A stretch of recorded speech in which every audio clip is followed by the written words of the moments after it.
Sea Shepherd has a special relationship with Antarctica.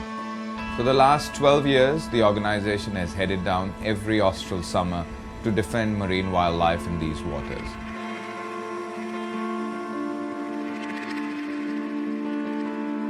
Illegal, unreported, and unregulated fishing is a term that's used to describe the different types of fishing piracy that basically takes place.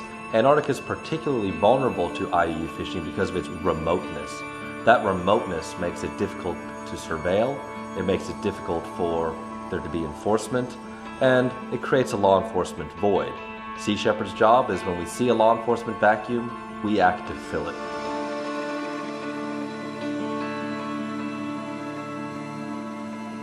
Illegal fishing is a global issue, but given the connection that this organization shares with Antarctica, we've taken it upon ourselves once again this year to head down south, and we will keep returning until the last of the poachers have been driven out of these frigid waters.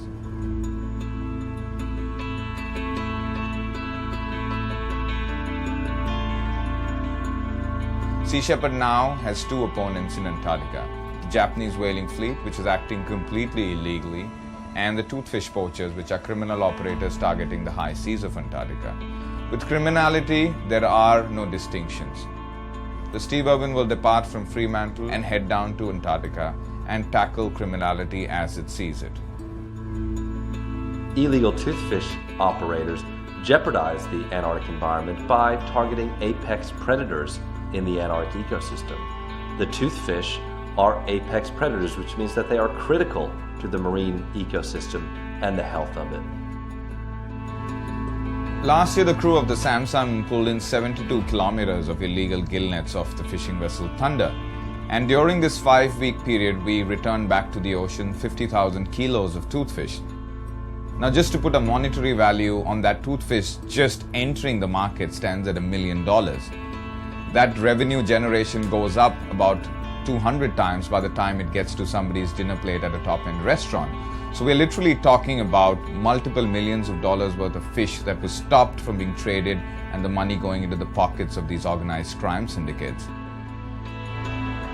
Operation Icefish started with a checklist of 6 illegal toothfish operators. Out of those 6, 1 has sunk, another 3 are detained in ports in Cabo Verde and Malaysia, but 2 of these vessels remain at large. The Kunlun is owned by the Spanish crime syndicate, the Vidal Group, and has been operating in Antarctica for the last 13 years. The other vessel which will be targeted will be the Viking. She was formerly known as the Snake and was actually the first vessel to ever be listed by an Interpol Purple Notice alert. She is known to operate out of a false company in Hong Kong and has been arrested and detained multiple times in Southeast Asia.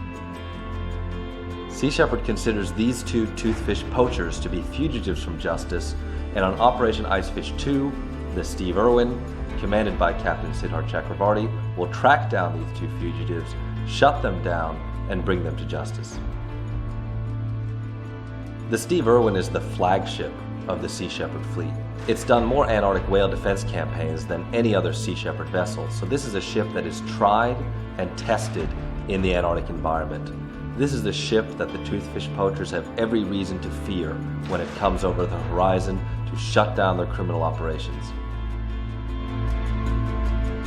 It's become clear today that international conventions and regulations have not been able to keep up with the adaptability and the resilience of illegality on the oceans. What this basically means that there are enough loopholes that allow these operators to exist. Criminality is almost too easy on the oceans. And what that means is that when traditional law enforcement fails, a civilian group like Sea Shepherd breaks through the loopholes, acts a bit outside traditionally defined law enforcement measures, but uses that to the advantage to bring protection to the oceans.